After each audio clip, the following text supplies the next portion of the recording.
My name is Mary Pimmel Freeman, and I created portraits of the 6 Jesuit martyrs, as well as Elba and Selena Ramos.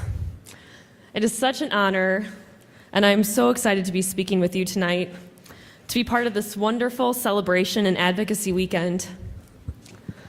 So it was 10 years ago now that I was in these seats. Not these seats, we were under a tent back then. You know, back in the day when we had to walk uphill both ways from the tent to the gates of the teach-in.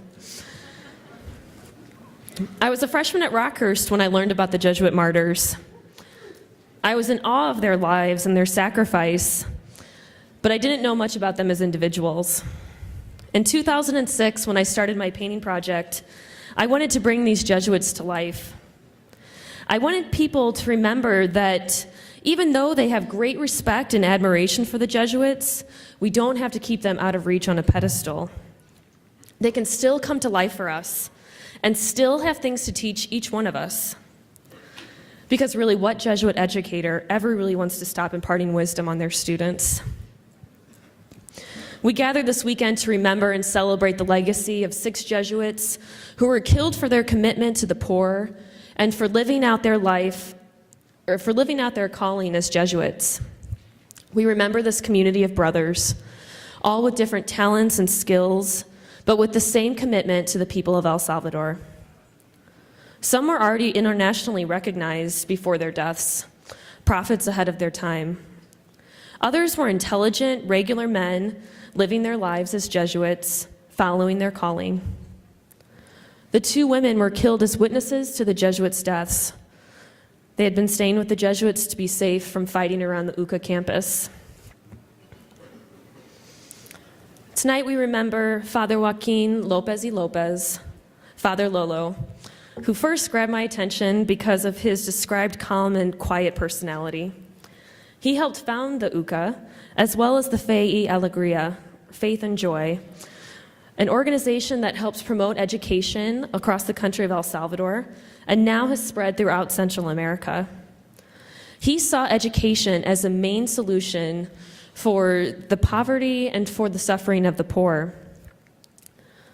He was the only native Salvadoran out of the community of Jesuits and had not let his cancer diagnosis keep him from working for the poor.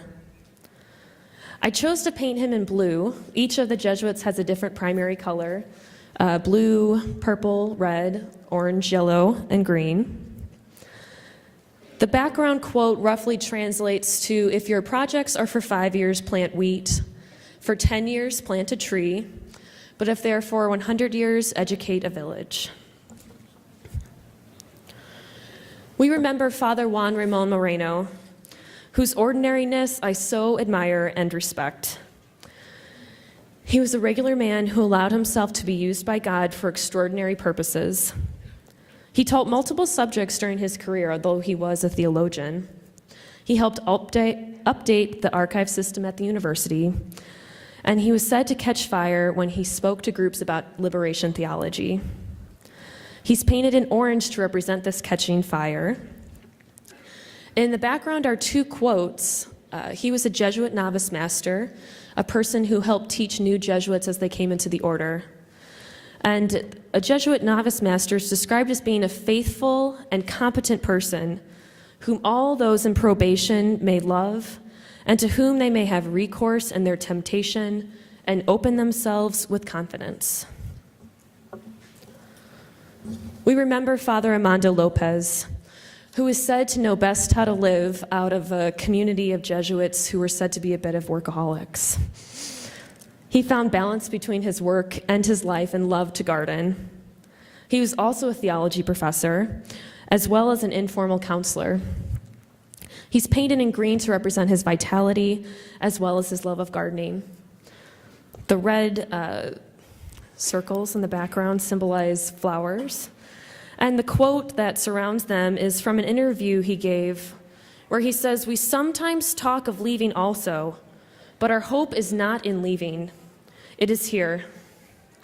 If I leave, the crisis will stay. Here I may be able to effect change." We remember Father Ignacio Martin Baró, who was said to be almost two people to those who didn't know him well. On campus, he was so focused on what he was doing as a social psychologist that he might not even say hi or recognize that you'd spoken to him if you tried to catch his attention. But he was said to come to life during his weekend work in the rural villages. He played guitar at celebrations, and he was said to be so full of life. He's painted in purple. I brought together that seemingly colder side of him with the red, compassionate side, and it's his love of guitar that unites the two. He was published in literary journal or psychology journals around the world, and he mainly focused on the psychological impacts of war. The quote on his shirt says, "But this same absorbing quality of the war can lead to ignoring the different ways it affects groups and individuals. What represents ruin for some becomes big business for others. And what places some close to death opens for others the possibility of new life." We remember Segundo Montes, who started his teaching career as a physicist but went back to school to become a sociologist because he thought that would better serve the people of El Salvador. He was said to break roof tiles at the Jesuit novitiate, and he would get in trouble while he was playing soccer, breaking those tiles, and he would do the same thing again the next day. He was a fierce and fiery individual with a very commanding personality, but his brother Jesuit Father John Sobrino says that little children did not fear him. The quote in the bottom of the painting says, "How can we be free if our brothers and sisters are not free? This is my country, and these are my people. We here are not just teachers and social scientists.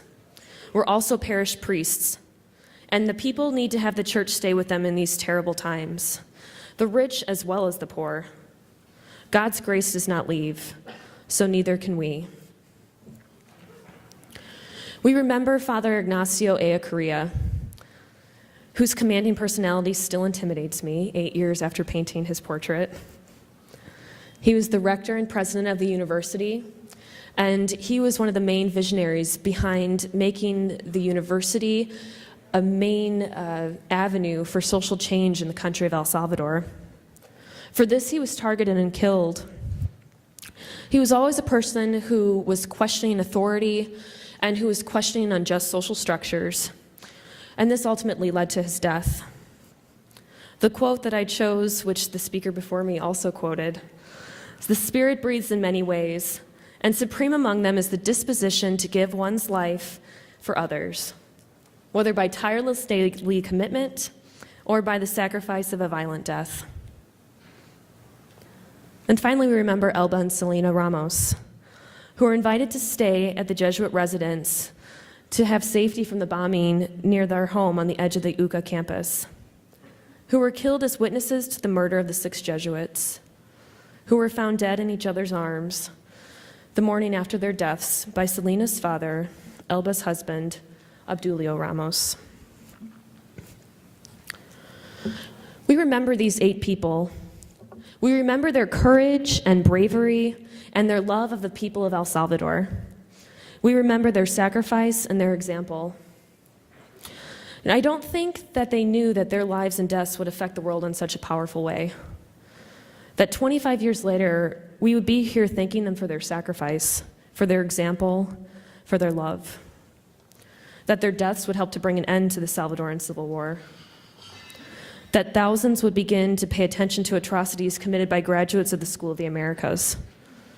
That thousands of students each year would travel across the United States to gather to learn about justice issues and commit themselves to fighting injustices because of their example. These people touched my life in a profound way, and for that I owe them a great debt of gratitude. Through the Jesuits, I learned about the power of truly falling in love with the people. I learned about the connection between art and justice. Art invites us to see our heroes in a new way, to find a human connection with them. Art helps us let our guards down and recognize our shared humanity with people we may never meet. We're invited to, as Father Greg Boyle from Los Angeles says, expand our circle of compassion. We gradually expand our circles so that eventually no one is left out. No one's an outsider. No one is marginalized or an outcast. Through this, social change can truly happen. Because quite simply, we then care about what happens to our brothers and sisters. I learned that God gives us the strength to live our calling. We may not have any idea where our calling is leading us, but we follow what we love, and God helps strengthen us so that we can carry on when we're too tired, too worn out, or frankly too scared to continue. Luckily, I found that what I learned in the Jesuit Volunteer Corps was right. My calling has always led me to where my deepest desires and deepest passions meet the world's greatest need. And also, luckily, I found that I'm not nearly as tired when I'm doing something that I truly love. I learned about what a Jesuit university should be. The Jesuits were killed because they spoke out against the atrocities that were happening in El Salvador, because they cast their lots with the poor. They continued to teach their students about the national reality and help publicize the truth of human rights violations and killings, all while calling for peace talks and an end to violence. They did it despite death threats, bombings of their residents, and the withdrawal of financial support of the university. And I don't think we would be gathered here today if we didn't have this same vision or same hope for our own Jesuit schools and universities. On a very personal level, the Jesuits confirmed for me my passion for social justice. It led me to join the Jesuit Volunteer Corps, where I met my husband and a wonderful community of friends.